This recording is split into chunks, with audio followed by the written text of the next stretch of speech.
Hey guys, it's Andy. I'm here today with something a little different. I don't know if you've been keeping up with my Pokemon Battle Federation, aka PBF, coverage, but I'm going to assume since you clicked the video you at least know what it is and might be interested in hearing more about it. I figured since I didn't start showcasing PBF until Season 6 on this channel that some of you might not know what went on in the earlier seasons, and figured it might be fun to go back and relive some of these past 2+ years.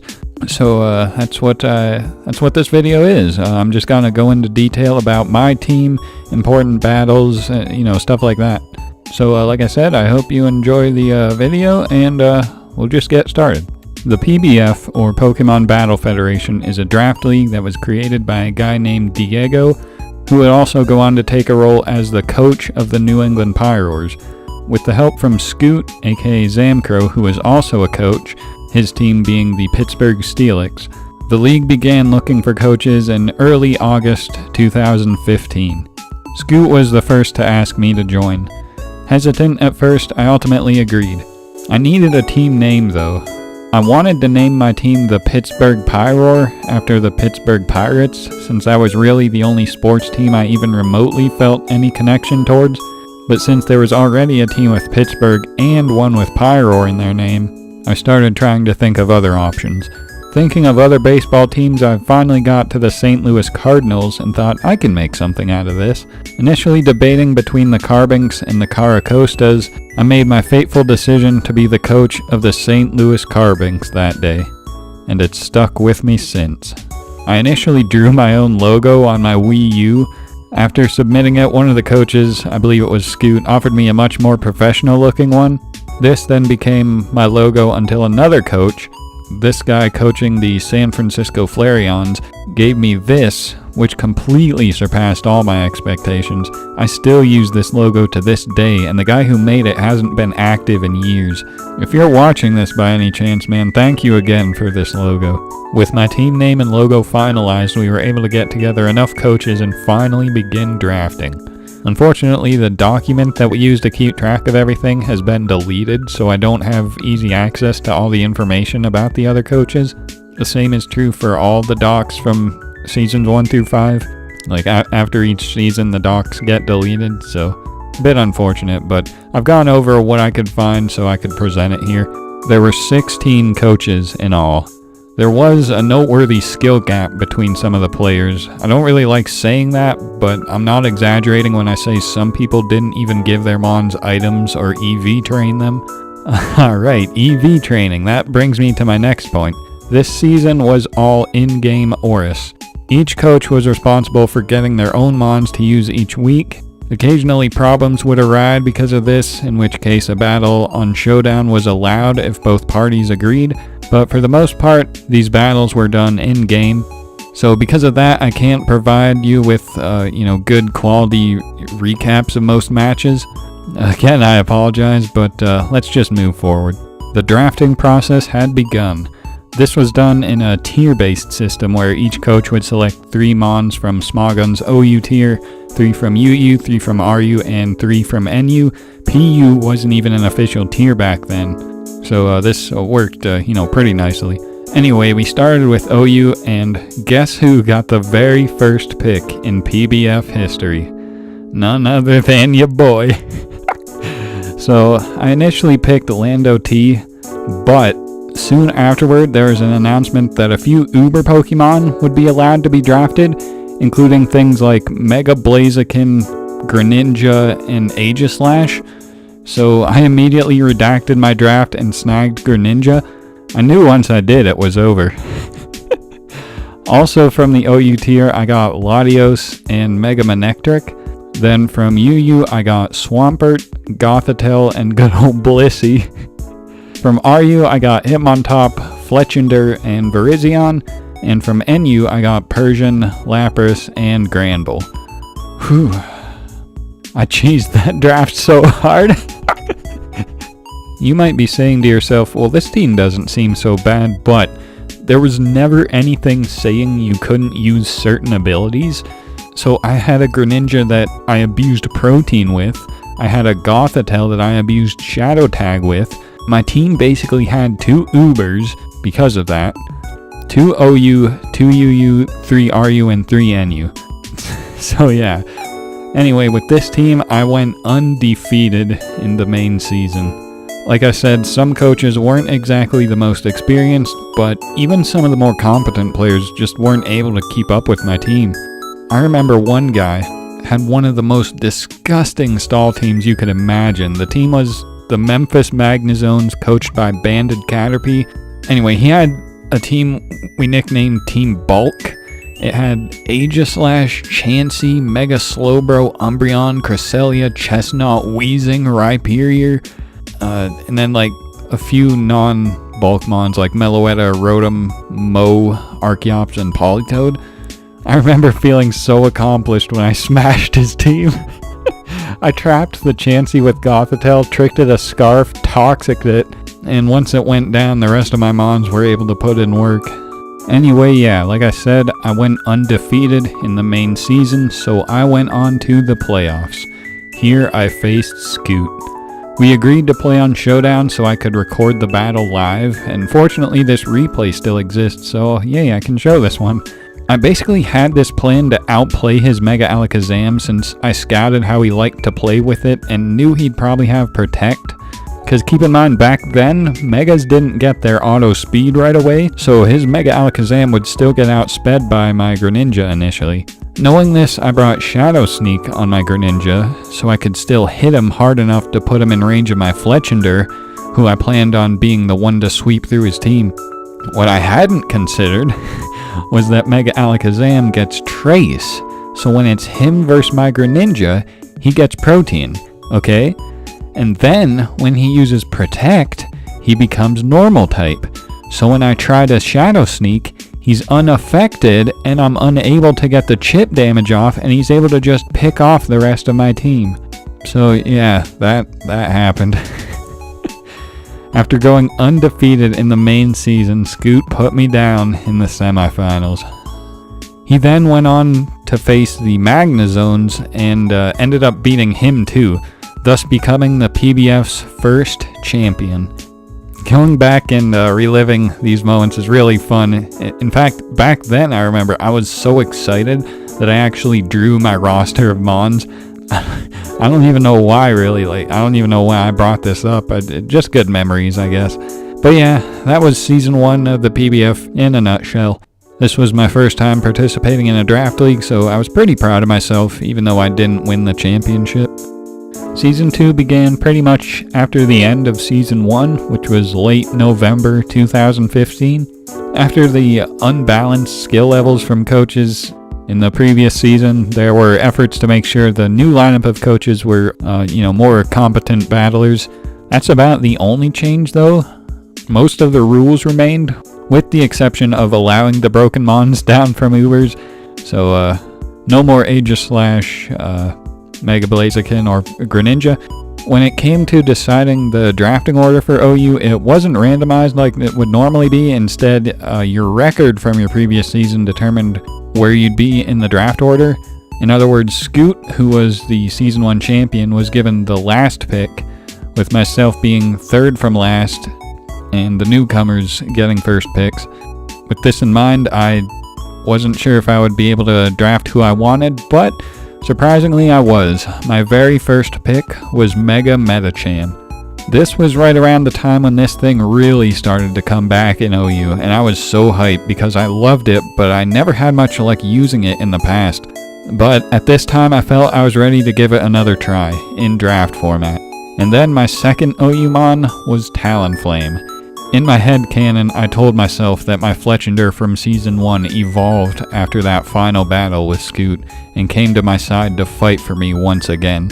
To take it even further, this was actually the first time I'd ever used a Talonflame. I actually used to hate it so much just because of how much it got used, that it bothered me to use one myself up until that point. I guess that just shows my growth as a trainer and as a person. Anyway, my final OU pick was Starmie.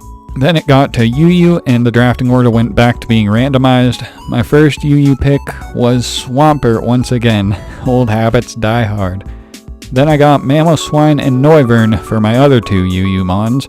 From RU, I got Granbull again, Quillfish, and another Mega in Mega Steelix. There was no real rule against drafting multiple Megas. I think you had a limit of 2, but yeah, you were allowed to draft 2. That goes for Season 1 as well.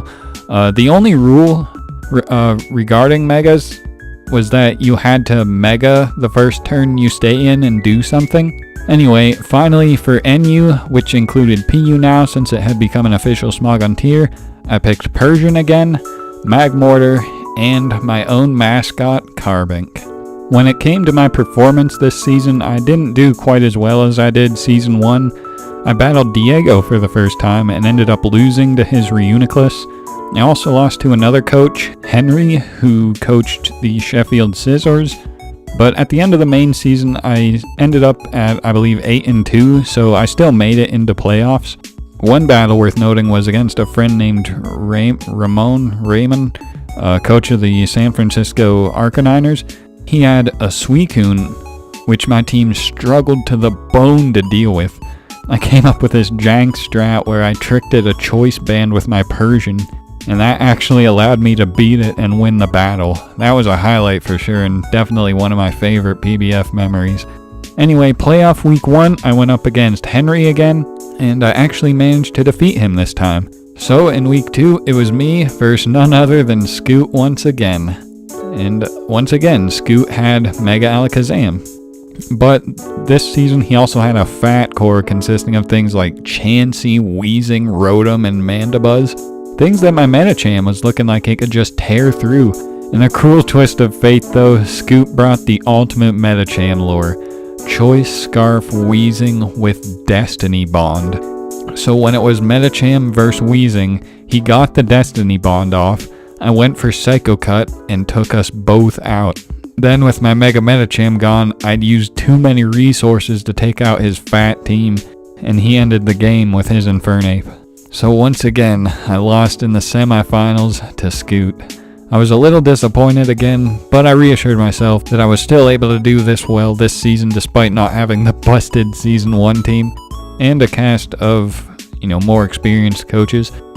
This was the first time that stats were kept for each Mon. My team's ending stats were Mamoswine, who had 17 KOs and only 4 feints, Talonflame with 15 and 8, and the rest of my Mons having records nowhere near that good, with the next closest being Mega Medicham with 5 knockouts and 3 feints. Anyway, to end the season, it was Scoot versus someone else. I don't remember who it was because the link to the replay I had doesn't seem to work, so rip. Anyway, Scoot ended up winning yet again. Speaking of Scoot, it was earlier during this season when he actually changed his name from the Pittsburgh Steelix to the Blackmont Raicougars, which he has since stuck with to this day. And with Scoot's second championship, that about wraps up Season 2, and it ended March 2016. So Season 3 picked up late April 2016. I was excited because this was the first time that my cousin/rival Tyler, aka PokeTie90, joined as coach of the Dallas Staryus. Ty wasn't the only newcomer though. Similar to the way the PBF had done from the transition from Season 1 to 2, there were measures put in place to make the competition as fierce as possible. Thus, a tournament was actually held. Anyone wanting to participate in Season 3 who did not make playoffs in Season 2 had to compete and perform well in a series of preliminary tournaments. Among the newcomers was not only Ty, but also a player I'd never heard of before called Blue Victini, now known as Sebi, coach of the Montreal Monfernos. We'll get back to him a little later though. Anyway, this time when it came to drafting, we moved away from the Smogon-based tiers and used our own tier-based points system, where, the best Mons cost, I believe it was 180 points, and the lowest costing 40. You had to draft a Mega Pokemon, and Megas were categorized differently than other Mons. Megas would actually give you points, with the least viable Megas giving you, I believe 60 points, and the most viable Megas not giving you any. So if you wanted a top tier Mega, you'd be more limited when it came to drafting the rest of your team. So with this in mind, I figured it'd be a good opportunity for me to use a mid-tier Mega, that being Mega Skeptile. who I was, pretty excited to use. So yeah, Skeptile was the Mega that I drafted, but before I chose my Mega, I selected 2 Mons that I actually had in the previous season, being Talonflame and Starmie.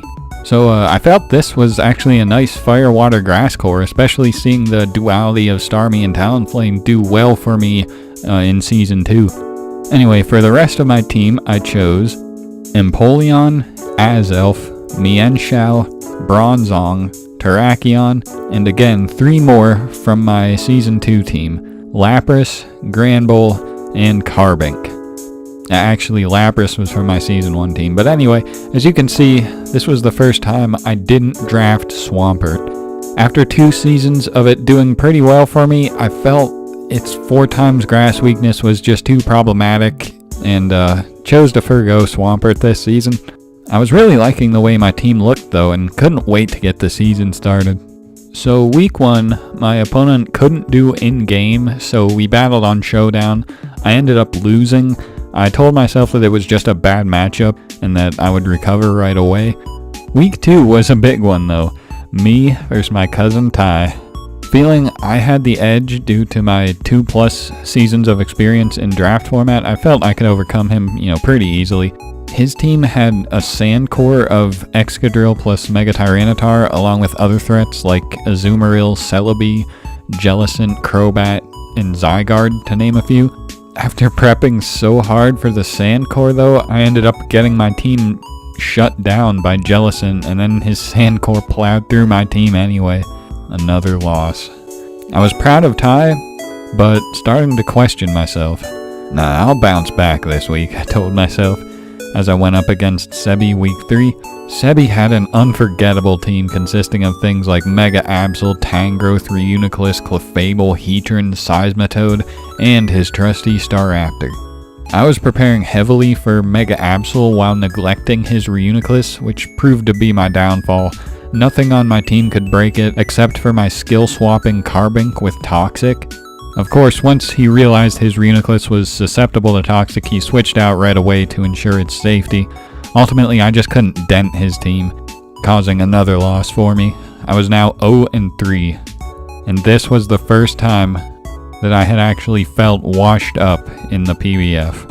After doing so well the first 2 seasons, I thought this new competition must have just surpassed me. I was almost ready to count myself out, but I refused to give up. After taking my cousin Ty's advice and trading Terrakion for Conkeldurr, I turned my losing streak around, winning my next 5 matches in a row. Then came the most important match, a rematch versus Sebi. Sebi had gone undefeated this whole time, and I knew it would be hard to defeat him, but I truly felt like I had the potential to do it. With Conkeldurr, I was able to pressure Reuniclus much more with Knockoff, though his Mega Absol was staring down my final Mon, Lapras. I was able to get off 2 Dragon Dances and outplay a Sucker Punch with Ice Shard, so I was able to take it down.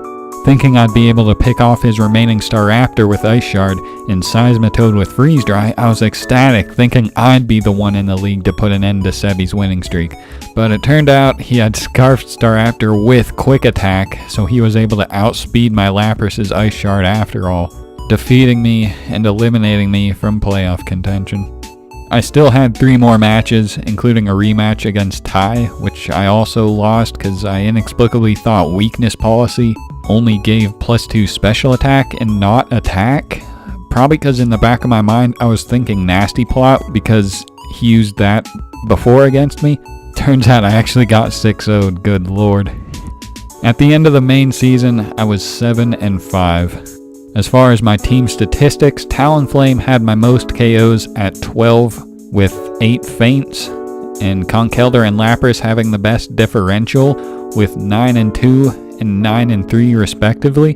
The playoffs, despite me not being included, was a pretty exciting development, with Scoot, the returning champion from Season 1 and 2, Ty, my cousin who had supported me throughout Season 1 and 2 till he was able to join as a newcomer in Season 3 and make his way to the playoffs, and Sebi, the one who went undefeated and completely turned the league on its head. All 3 of these guys contending for champion made it a really exciting playoff series. It was Ty versus Sebi first, and Sebi ended up defeating him. And the finals match was a match you could only imagine in a storybook. The 2-time champion versus undefeated newcomer. It couldn't get more storybook though, as Sebi went on to defeat Scoot in the championship, going completely undefeated throughout the entire Season 3, breaking the record I had set Season 1 when I went undefeated in the main season. What a way to end it. Despite being what I'd consider the darkest season in my own experience, with an ending like this, it sticks out as a true PBF highlight. And so Season 4 ended early September 2016. Alright, Season 4. So if you're not aware, right around this time is when the new games were coming out. 6th gen was ending and Sun and Moon would usher in the 7th gen. The league ultimately decided that we'd wait until we had time to learn the 7th gen meta and mechanics, so the season ended in September. Gen 7 came out in November, and after a 2-month hiatus where we could become more acquainted with Gen 7, the PBF Season 4 began late January 2017. I definitely appreciated the break, not only because it gave me time needed to understand Gen 7, but I was also feeling a bit disheartened after my Season 3 performance. But like I said, the break was just what I needed because I came back feeling completely rejuvenated.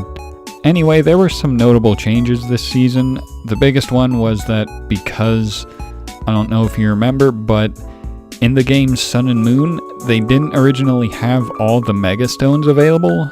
Like the Gen 3 starters, for example, Mawile, Manectric, stuff like that. You couldn't get them in the games until later in the year. They were distributed via event. So the league had a vote to decide if we should just not allow Megas because of this, or instead move the battles to Showdown, where we would be able to use any Megas we wanted. Ultimately, we agreed to move PBF from in-game Wi-Fi to Showdown, and to this day the PBF is still using Showdown, which I'm pretty happy about. Might make a separate video talking about that. But anyway, as far as coaches, we had some returning faces. Of course, myself, Scoot, and Ty were still here. Sebi opted not to return. In his place, however, were coaches like Spazzy Platt, coach of the Seattle Thunderbirds, and Nazarmat, coach of the Houston Rotoms. It was looking to be another fun and potentially epic season, and that's before we even drafted our teams. When it came to my draft, I knew I didn't want another low-tiered Mega like Sceptile, and in fact felt an inexplicably strong notion to draft Mega Scizor, along with a Rain team to cover for its fire weakness, and I was miraculously able to do just that. I had Mega Scizor, Garchomp, Mamoswine, Pelipper, Magnezone, Alolan Muck, Delphox, Chestnut, Wishy-Washy, Kabutops, and Granbull. And if this team looks ridiculously threatening, that's because it is. Everyone had a team like this though. Well, with the possible exception of Spazzy and his stall team, but you get the point. I was more than ready to begin battling. Week 1, I went up against Nazarmat. It was looking to be a pretty close game despite my Muck getting burnt. Then I choked and brought my Mega Scizor in hard on his Alolan Persian's foul play and lost way too much health and momentum. From that moment on, he positioned himself to win with Medicham, which he would have easily done had he not missed high jump kick, allowing me to steal the victory. So yeah, I was pretty bummed that I only won due to hacks, but I didn't let it get me down and just used it as a tool to learn from my mistakes. I then went on to win week 2, 3, and 4, and then found myself up against my cousin/rival Tyler once again. After seeing what he was capable of in the previous season, I knew this could very likely be my first loss if I underestimated him again. He tried pulling off a goofy coil melodic set. The sad part is, it would have worked had he just waited for a better opportunity to do it. Instead, he allowed my Chestnut to 1v1 it to the point where my Wishy-Washy was able to come in and seal the deal against his Darmanitan and Mega Altaria, meaning that I'd finally got my first PBF victory against Ty. I was ecstatic. I believe with that victory, I was ranked number 1 in the league, being the only team with no losses. Then in the next week, I'd be up against a replacement coach.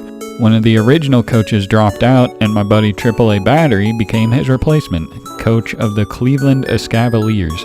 AAA had Mega Tyranitar, the one that Ty used to 6-0 me in Season 3, so I was not taking this battle lightly. AAA at this point had also built up a reputation for ending winning streaks, something which I vowed not to let happen to me. So after a few back and forth turns between my Magnezone, Garchomp, etc. versus his Ferrothorn and Tyranitar, his Gourgeist and Ferrothorn were able to pressure me into going for game early with my Swords Dance Mega Scizor. It got to a point where I was at +4 versus his Mega Tyranitar. I was at about 70% health and Leech Seeded. In hindsight, I should have 100% Bullet Punched, but I was too tilted and worried he'd tried to pivot around to his Ferrothorn to whittle me down with, Iron Barbs and Leech Seed damage. So for some reason, I SD'd again as he crunched, leaving me at like 10%. Again, expecting Ferrothorn, I tried to roost, but he crunched again and killed my win condition, thus paving the way for his Sheer Force Lando to click buttons and win. I know what I did wrong, I don't like to talk about it, so let's just move on. I lost my next battle too, against Ryan, coach of the RB Leipzig Zagoons. That got me pretty down, and to make it even worse, the next week I'd be going up against Scoot, who I've never defeated in Pokemon at all, let alone in a PBF game. Nearly positive I'd lose again, I prepped the best I could, and surprisingly began the battle in a way that looked like I might be able to win. Near the midway of the battle, I got a bit of hacks. At the time, I didn't think it mattered, but after hearing Scoot's explanations, I saw that it did in fact matter. Had I not gotten the hacks, it would have came down to a 50-50, which we all know Scoot would have won because that man is a Mega Alakazam. But that isn't what happened. No 50-50 ensued, and I was able to defeat Scoot for the very first time in my life. This fueled the fire in me even more. If I had what it took to beat Scoot, I knew I had what it took to become champion. So I pulled through and won the final 4 weeks in the season, bringing my record to 10 wins, 2 losses. I had made the playoffs once again. My first playoff week, I was up against Ryan again. I saw how he was able to defeat me week 7 and learned from my mistakes. After a grueling 74-turn battle, I was able to defeat him. And with that, I made it to the finals. It was a surreal feeling being in the PBF finals for the first time. Not only that, but I was up against none other than my first opponent from the season, Nozermat, the one I dodged the high jump kick versus and won because of it. I didn't think it could get more story-esque and epic than the Season 3 finals, but this seemed even more storybook than that. I was the villain who stole his victory week 1, and here we were, at the end, ready for our final confrontation. Unfortunately, the epicness ends here because I played really unnecessarily risky and lost a huge win con early game, so he was basically able to walk all over me and have a very anticlimactic victory. But it was a victory nonetheless. Nozermat, newcomer to the league, reclaimed his victory after losing to me week 1 and became the champion.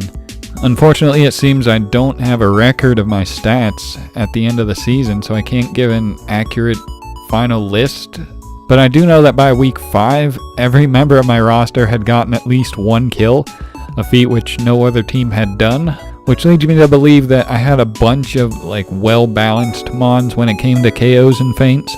But yeah, with that, the season ended late May 2017.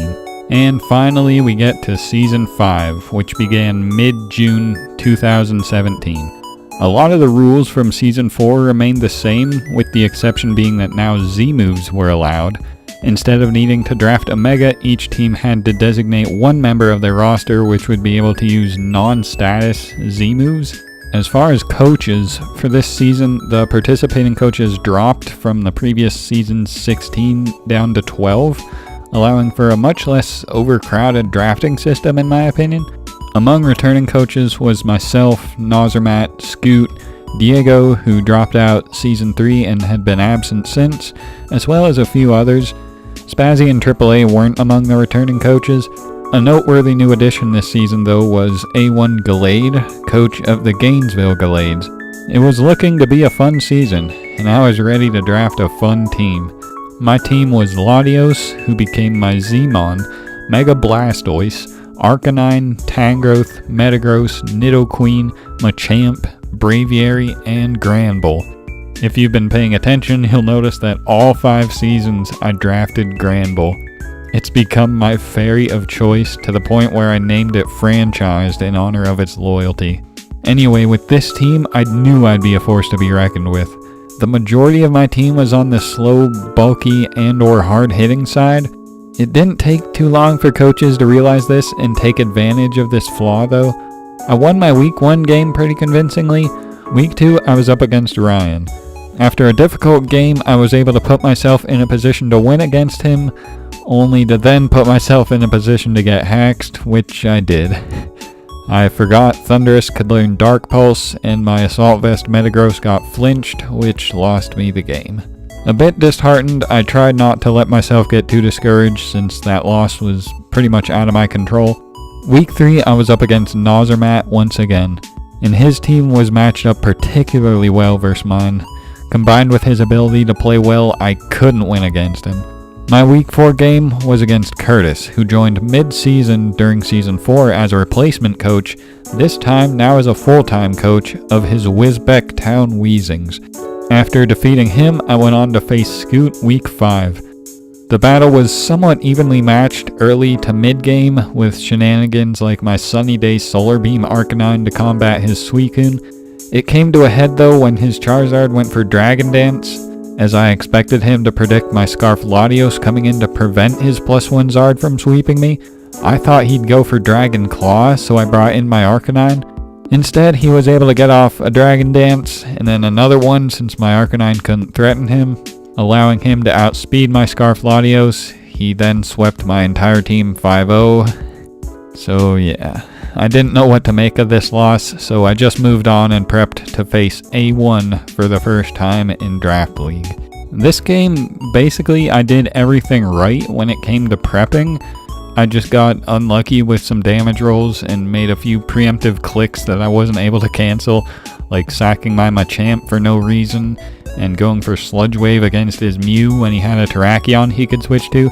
The moment I realized and tried to cancel it, it was too late. He brought his Terrakion in unpunished and was able to break through my remaining team. So again, I don't feel too bad about this loss, but my record was starting to dwindle. Week 8, I went up against a player named Sky, who was basically underestimating how strong Mega Blastoise was. He expected to live a -2 Ice Beam with his Salamence.